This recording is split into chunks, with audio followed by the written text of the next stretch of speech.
하나님 감사합니다. 우리를 그리스도의 십자가의 죽으심으로 살리시고 하나님의 은혜 안에서 살게 하심을 감사합니다. 늘 이 구원의 은혜를 우리의 마음의 중심에 두고 늘 주님을 향한 헌신과 사랑과 또 감사로 살아갈 수 있도록 주여 인도하여 주옵소서. 주여, 우리에게 영생이 있다는 것이 얼마나 큰 복이고 기쁨인지 우리가 늘 그 은혜를 누리며 살게 하여 주옵소서. 이 새벽에도 주 앞에 나와 기도하며 또 나아가는 우리 사랑하는 성도들과 또 각자의 처소에서 예배하는 성도들을 기억하시고 우리 모든 성도들의 이 삶이 또 가정이 또 기도 가운데 하나님의 은혜와 평안으로 가득 채워지게 하시고, 하나님, 우리의 마음이 늘 하나님께 시선을 두고 또 예수 그리스도가 가셨던 그 삶을 우리도 따라갈 수 있도록 하나님 인도하여 주시옵소서. 감사하며 우리 주 예수 그리스도의 이름으로 기도합니다. 아멘. 갈라디아서 2장 말씀 보시겠습니다.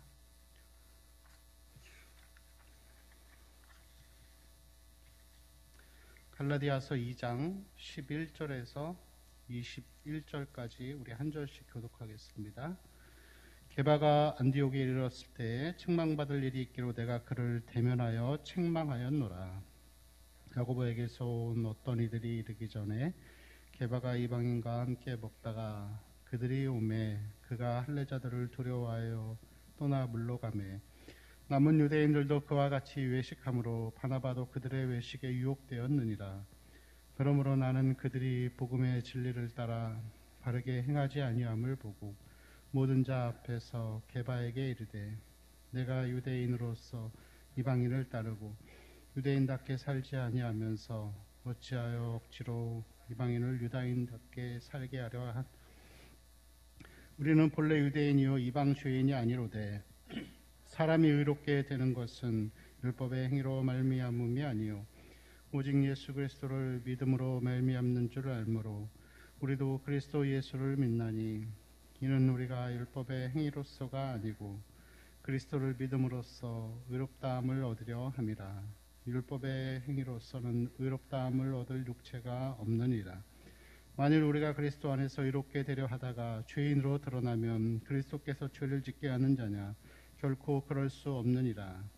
만일 내가 헐었던 것을 다시 세우며 내가 나를 범법한 자로 만드는 것이라. 내가 율법으로 말미암아 율법에 대하여 죽었나니 이는 하나님에 대하여 살려 함이라. 그리스도와 함께 십자가에 못 박혔나니 그런즉 이제는 내가 사는 것이 아니요 오직 내 안에 그리스도께서 사시는 것이라. 이제 내가 육체 가운데 사는 것은 나를 사랑하사 나를 위하여 자기 자신을 버리신 하나님의 아들을 믿는 믿음 안에서 사는 것이라. 함께 읽겠습니다.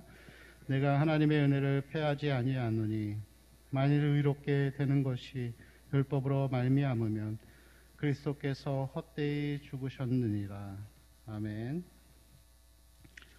이 신약에 나오는 이 서신서들은 이 교회들이 많은 문제들에 대한 내용들을 언급하고 있는데 이 갈라디아서의 말씀은 오직 한 가지의 문제를 다루고 있습니다. 그것은 이 교회 안에 율법주의에 대한 하나님의 그러한 책망이라고 할 수가 있습니다. 여러분, 하나님께서는 이런 도덕적인 죄에 대해서는 그렇게 크게 이 사람을 책망하지 않으십니다. 그래서 이 예수님 시대에 이 몸을 팔던 창녀들이나 아니면은 합법적인 도둑이라는 별명을 가졌던 이 세리들을 보면서 하나님은 그들을 정죄하지 않으셨습니다. 다만 단지 다시는 가서 죄를 짓지 말라고 말씀하셨지, 이 연약해서 그리고 유혹 때문에 짓는 죄에 대해서는 하나님은 죄인들을 불쌍히 여기십니다. 그럼 하나님은 어떤 문제에 대해서 이 심각하게 여기시는가 하면은 율법주의, 자기의 의를 드러내는 그러한 일들. 그래서 이 바리새인들을 향하여서 예수님은 이 창녀나 세리를 대하는 것과는 전혀 반대의 모습을 보이셨죠. 그래서 뭐 독사의 자식들아 뭘 하면서 이렇게 독서를 또 퍼부으시는 것들을 볼 수가 있습니다. 여러분, 우리가 이 신앙생활을 할 때에 우리는 자꾸만 이 도덕적인 죄에 대해서 민감하게 반응합니다. 그렇지만 여러분, 이 율법의 기준으로 보면은 사람이 실제로 살인을 하는 거나 아니면 우리가 마음속으로 잠깐 사람을 미워하는 거나 그것은 하나님 앞에 똑같은 죄입니다. 누구도 우리는 이 도덕적인 죄에서는 자유로울 수 없기 때문에 하나님 앞에서 우리는 이 부분에 대해서 겸손하고 항상 이 나보다 남을 낮게 여기는 삶을 살아야 할 줄로 믿습니다. 이 갈라디아서에 나오는 이 내용들은 이 도덕적인 죄에 대해서는 나오지 않고 이 율법주의 한 가지에 대해서만 나오는데, 이 사도 바울이 이 갈라디아 교회 안에 있는 이 율법주의에 대해서 얼마나 화가 났는지 이 1장부터 보면은 다른 서신들은 은혜와 평강이 있기를 원하노라 하면서 이렇게 친근하게 말씀하고 있는 반면에 이 갈라디아서는 1장 처음부터 책망하고 그들을 이렇게 경계하는 것들을 볼 수가 있습니다. 특별히 오늘 말씀을 보면은 11절에 게바가 안디옥에 이르렀을 때에 책망받을 일이 있다, 그렇게 표현하죠. 그래서 내가 그를 대면하여 책망하였노라. 여기서 게바는 베드로를 이야기합니다. 바울이 베드로를 책망합니다. 책망의 내용이 12절에 있죠.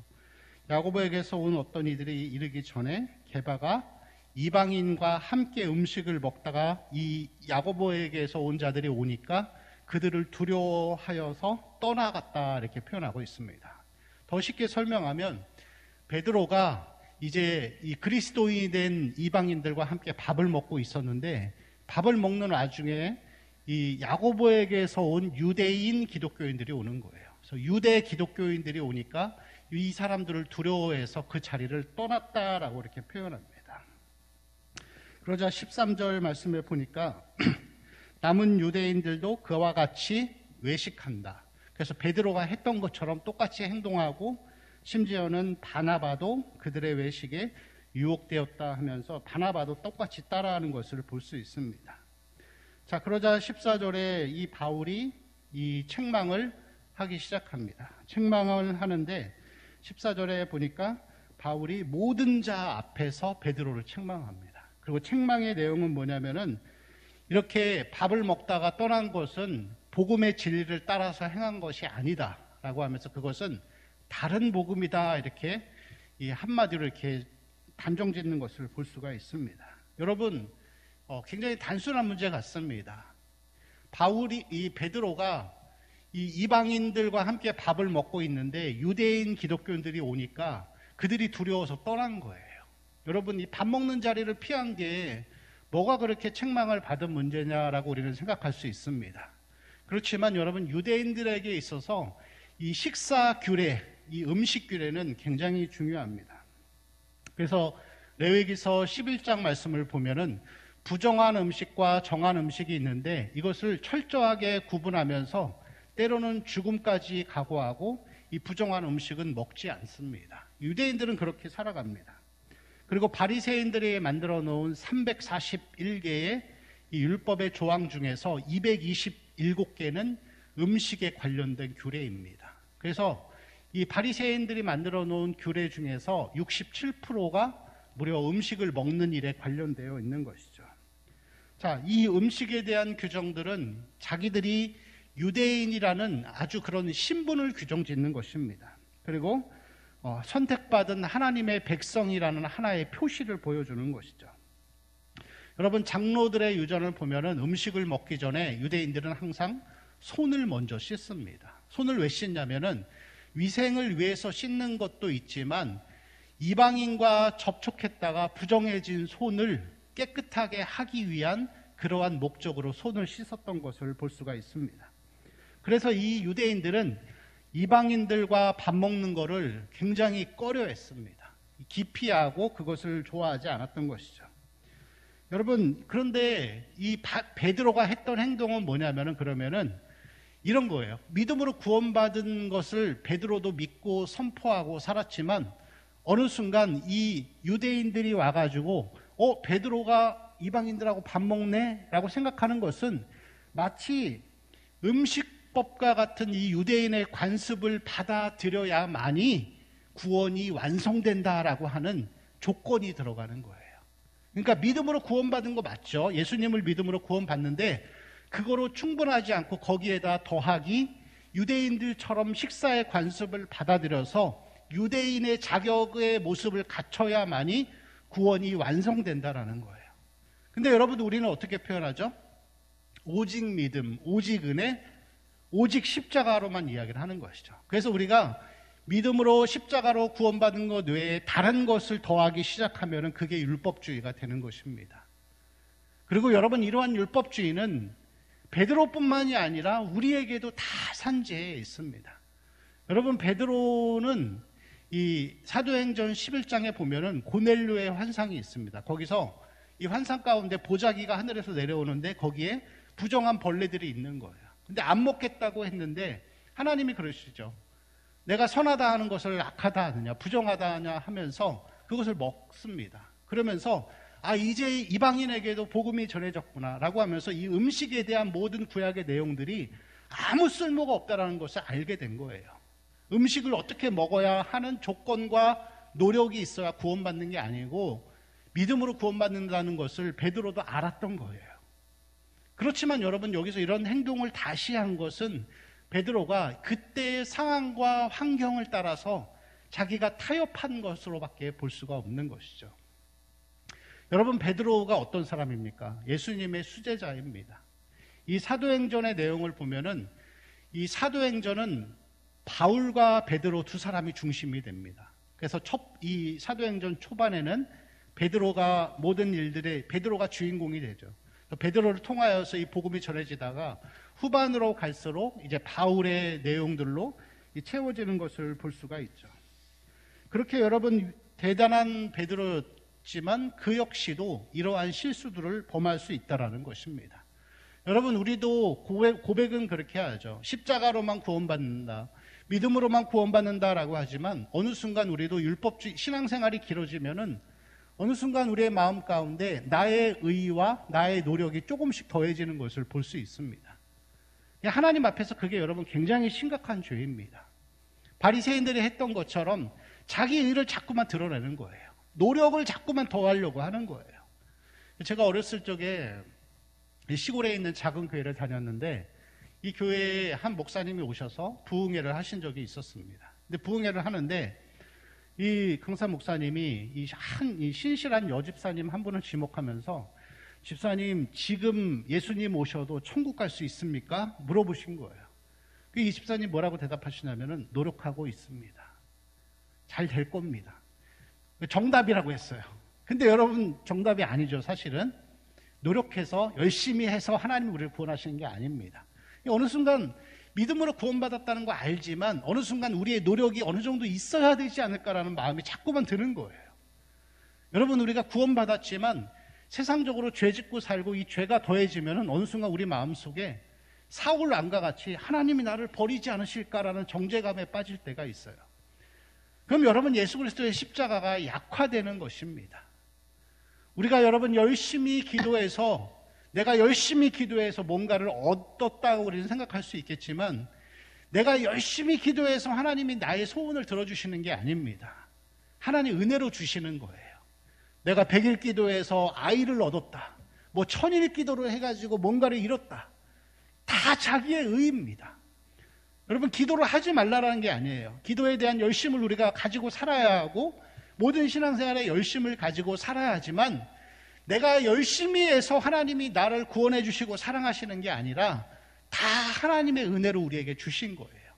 이 은혜의 원리를 우리가 잃어버리면은 그때부터 교회와 성도는 내 의와 내 자랑을 늘어놓기 시작하는 것입니다. 여러분, 오늘날에 왜 교회가 목회자를 하나님처럼 떠받드나요? 그 목사님이 교회를 1000명, 10,000명을 만들어서 큰 교회를 이뤘으면은 그 목사님이 한 게 아니에요. 하나님이 열심을 주셨고 하나님 지혜를 주셨고 하나님이 도와주셨기 때문에 그렇게 된 거예요. 자꾸 내 거라고 생각하니까 교회를 세습하고 물려주고 이러한 일들을 자꾸만 버리는 것이죠. 여러분, 우리의 예배와 헌금 행위들도 다 마찬가지입니다. 예배를 안 빠지고 잘 드리는 거 너무 중요합니다. 새벽 예배, 주일 예배, 난 평생 한 번도 안 빠졌어. 너무 귀하죠. 때로는 그것 때문에 하나님이 자식을 잘 되기도 하십니다. 내 삶에 많은 복들을 주시기도 합니다. 건강을 주시기도 하죠. 근데 여러분 여기서 잘 생각하셔야 됩니다. 내가 예배 평생 안 빠져서 하나님이 나한테 복을 주셨다, 이게 아니에요. 그러면 내 행위가 되는 것입니다. 내가 그렇게 하나님 앞에 감사의 마음을 표현했더니 하나님이 나에게 은혜로 주신 거예요. 은혜로 주셨다라는 것을 여러분 우리는 잊어버리면 안 됩니다. 이런 것들이 바로 여러분 언약적인 율법주의입니다. 하나님의 언약 가운데 믿음으로 은혜로 구원받았지만 여전히 우리의 마음 가운데 나의 노력과 행위를 드러내기 시작하면은 그것은 하나님 앞에서 가장 큰 범죄함이 된다라는 것을 우리는 잊지 말아야 합니다. 자, 오늘 말씀에 그래서 16절에 보면은 이 바울이 계속 이렇게 이야기합니다. 사람이 의롭게 되는 것은 율법의 행위로 말미암음이 아니라 오직 예수 그리스도를 믿음으로 말미암는 것이다. 의롭게 되는 것은 율법의 행위로 되는 것이 아닙니다.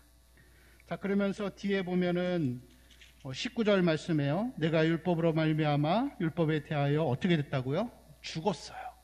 우리는 우리의 모든 노력과 의지와 의에 대해서 하나님 앞에 죽은 거예요. 과거의 것입니다. 더 이상 이것은 우리에게 해당되지 않는 거예요. 그러면서 신자는 그리스도와 함께 십자가에 못 박힘으로 죄와 율법과 세상에 대해서 죽었습니다. 과거형으로 기록되어 있죠. 죽었어요. 그리고 19절과 또 20절에 보면은 20절에 내가 그리스도와 함께 십자가에 못 박혔나니 그런즉 이제는 내가 사는 것이 아니다. 현재형으로 또한 여전히 우리는 십자가, 오직 십자가의 은혜로서만 살아가는 것입니다. 우리는 죄에 대해서 율법에 대해서 죽었습니다. 오직 하나님의 은혜로 살리심을 받았고 그래서 우리의 삶은 예배 가운데 삶 가운데 항상 십자가만 자랑해야 합니다. 우리를 위해 생명을 내어주신 그 예수 그리스도의 십자가, 그 은혜, 하나님의 사랑, 그 앞에 여러분 우리가 노력을 하면 얼마나 하고 우리가 얼마나 애쓰면 얼마나 애쓸 수가 있겠습니까? 하나님의 그 위대하심과 그 십자가를 바라보면서 우리는 성령을 따라 행하는 삶을 살아야 할 줄로 믿습니다. 우리의 의지와 행동이 아니라 온전히 하나님의 그 은혜 가운데에서 십자가만 자랑하는 우리 모든 성도들의 삶이 되시기를 축원합니다. 우리 함께 같이 기도하실 때 하나님 주신 말씀을 기억하면서 사람이 의롭게 되는 것은 오직 십자가를 통해서만이, 그래서 우리의 모든 것들이 십자가에 못 박혔고 그런즉 이제는 내가 사는 것이 아니요 오직 내 안에 계신 예수 그리스도의 삶을 살아갈 수 있게 해달라고 같이 기도하시고 또 교회와 모든 우리 환우들을 위해서 오늘 교회의 10번째 10대 기도 제목 4번째 성도들의 신앙생활을 위해서 성령의 이끄심을 따라 살아가는 삶이 될 수 있기를 위해서 우리 각 가정에 기도의 제목을 놓고 주여 한번 부르고 기도하겠습니다.